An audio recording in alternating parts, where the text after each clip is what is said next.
यह वीडियो दीक्षा online course का एक कोर्स है, प्रभावी शिक्षण प्रक्रिया बहुविधि शिक्षण। इस कोर्स के जो बीच में प्रश्न आए हैं उन सभी प्रश्नों के उत्तर आपको इस वीडियो में मिल जाएंगे। अगर अभी तक आपने मेरे चैनल को सब्सक्राइब नहीं किया है तो प्लीज़ मेरे चैनल को सब्सक्राइब कर लीजिएगा और वीडियो अच्छा लगे तो लाइक ज़रूर कीजिएगा। चलिए हम आगे बढ़ते हैं। दूसरा मॉड्यूल स्टार्ट हो रहा है, बहुविधि शिक्षण। क्या आपको पढ़ाते समय आपकी कक्षा में ऐसा कोई अनुभव हुआ है? तो हाँ, हमें कक्षा में पढ़ाते समय अनुभव हुआ है, यहाँ पर क्लिक कर दीजिएगा। अब अगला है क्वेश्चन, हर स्थिति को पढ़िए और सही रणनीति चुनिए जो विद्यार्थी को कक्षा में जोड़ने में सहायता करेगी। क्वेश्चन है, राज भिन्न समझने में उलझ गया है, वह सोच रहा है 5/10 दिखता कैसा है। ऑप्शन है, राज को बताएंगे कि 5/10 को सरल करके 1/2 लिखा जाता है और उसे यही याद रखने को कहेंगे। अगला है, राज्य को भिन्न से जुड़े 10 अभ्यास प्रश्न हल करने के लिए दे देंगे ताकि अभ्यास से समझ बने। राज्य को 10 बराबर हिस्सों में बनी पट्टी वृत्त देंगे, उसमें से 5 हिस्से रंगने को कहेंगे और समझाएंगे। तो इसमें सही आंसर हो जाएगा, राज्य को 10 बराबर हिस्सों में बनी पट्टी वृत्त देंगे जिसमें 5 हिस्से रंगने को कहेंगे और समझाएंगे। इस पर आप दर्ज करिए, देखिए ये सही हो गया। अगला क्वेश्चन है, धापू और सनाया कक्षा में लगातार बातें करते रहती हैं, आप ऐसा क्या करेंगे जिससे ये सक्रिय रूप से कक्षा में भागीदारी कर सके। ऑप्शन है, उन्हें चुप रहने की सख्त हिदायत देंगे और दोनों को अलग अलग बैठा देंगे। उन्हें जोड़े में चर्चा करवाएंगे और बाद में कक्षा में साझा करने को कहेंगे। उन्हें अतिरिक्त अभ्यास कार्य दे देंगे जिससे वे व्यस्त रहें। तो सही आंसर हो जाएगा, उन्हें जोड़े में चर्चा करवाएंगे और बाद में कक्षा में साझा करने को कहेंगे। इस पर क्लिक करिएगा और फिर दर्ज कर दीजिएगा। देखिए सही हो गया। अगला है, आइए नियम मैम की कक्षा को याद करें। याद है जिस दिन मंजीत पानी भरकर लाया था और मैम ने निस्पंदन की प्रक्रिया को करके दिखाया था, उस दिन मंजीत ने कक्षा में बेहतर भागीदारी की थी। आपको क्या लगता है ऐसा क्यों हुआ होगा?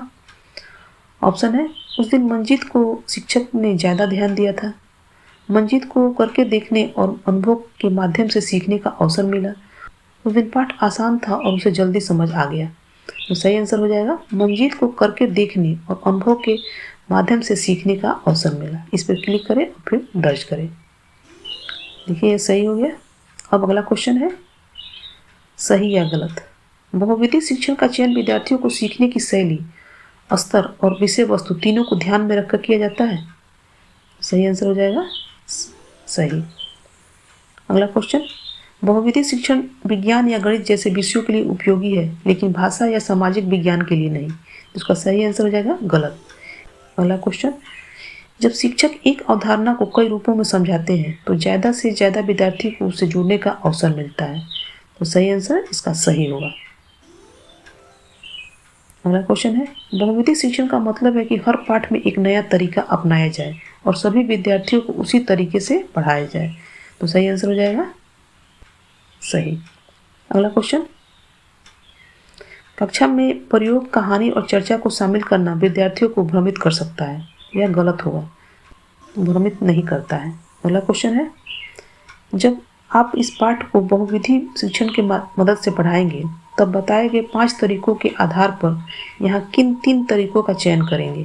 तो इसमें सही आंसर हो जाएगा चित्र और डायग्राम से। दूसरा हो जाएगा आपका सामग्री आधारित गतिविधि और तीसरा हो जाएगा पाठ को पढ़ाना। इन 3 तरीकों का हम चयन करेंगे, फिर आप इसे दर्ज कर दीजिएगा। देखिए आंसर सही आ गया है। अब अगला है पोस्ट वर्क, बहुविधि शिक्षण। इसमें निम्न दिए गए प्रश्नों के लिए उचित विकल्प को खींचकर खाली स्थान पर लगाएं। निम्न विकल्पों में से अमूर्त अवधारणा को समझने के लिए कौन सा तरीका सही है। ऑप्शन है, केवल मौखिक व्याख्या, दृश्य और ठोस सामग्री का उपयोग, केवल पाठ्य पुस्तक पढ़ना, गृह कार्य देना। तो इसमें सही हो जाएगा दृश्य और ठोस सामग्री का उपयोग। इसको खींचकर आप खाली स्थान पर लगाएंगे। देखिए यह सही हो गया। अगला है, जब कक्षा छोटा हो और बच्चे ज़्यादा हो या संसाधन कम हो तब दिए गए विकल्पों में से कौन सा तरीका सबसे सही रहेगा। ऑप्शन है, एक ही स्थान पर खड़े होकर बोर्ड से पढ़ाना, हर विद्यार्थी को अलग अलग व्यक्तिगत कार्य देना, समूह आधारित गतिविधि करवाना। समूह आधारित गतिविधियाँ करवाना जिसमें कम सामग्री की अवधारणा हो, केवल टेक्स्ट बुक का इस्तेमाल करके पढ़ाना। तो सही आंसर हो जाएगा समूह आधारित गतिविधियाँ करवाना जिसमें कम सामग्री की अवधारणा हो। इसे आप खींचकर उस स्थान पर लगा देंगे। देखिए यह सही हो गया।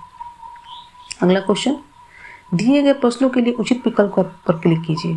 अगर कक्षा में ग्लोब न हो और आपको अक्षांश देशांतर पढ़ाना हो तो विद्यार्थियों को समझाने के लिए आप नीचे दिए गए विकल्पों में से कौन सा तरीका चुनेंगे। ऑप्शन है, सभी विद्यार्थियों को किताब से परिभाषा उतारने को कहेंगे। सीख तब शुरू करेंगे जब सभी विद्यार्थी घर से ग्लोब लाएंगे। कक्षा में उपलब्ध किसी गोल वस्तु से पृथ्वी का मॉडल बनाकर अक्षांश देशांतर दिखाएंगे। विद्यार्थियों को स्वयं किताब को पढ़कर समझने को कहेंगे। तो सही आंसर हो जाएगा, कक्षा में उपलब्ध किसी गोल वस्तु से पृथ्वी का मॉडल बनाकर अक्षांश देशांतर दिखाएंगे। सही हो गया।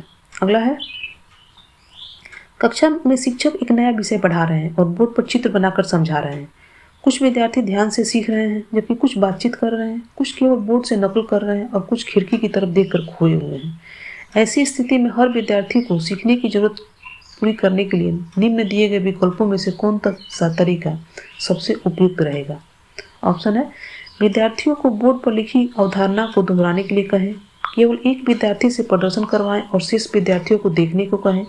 कुछ विद्यार्थियों से प्रदर्शन करवाएं, कुछ से ठीक पेयर शेयर करवाएं और सभी को लिखने का अवसर दें। विद्यार्थियों को बिना आपसी चर्चा के लिखने को कहें। तो सही आंसर हो जाएगा, कुछ विद्यार्थियों से प्रदर्शन करवाएं, कुछ से ठीक पेयर शेयर करवाएं और सभी को लिखने का अवसर दें। अब अगला वीडियो हम आपके लिए पोस्ट टेस्ट से संबंधित लेकर आएंगे। अगला वीडियो देखने के लिए आप मेरे चैनल को सब्सक्राइब कर बेल को प्रेस कर दीजिएगा ताकि अगला वीडियो जब आए आपको नोटिफिकेशन मिल जाए।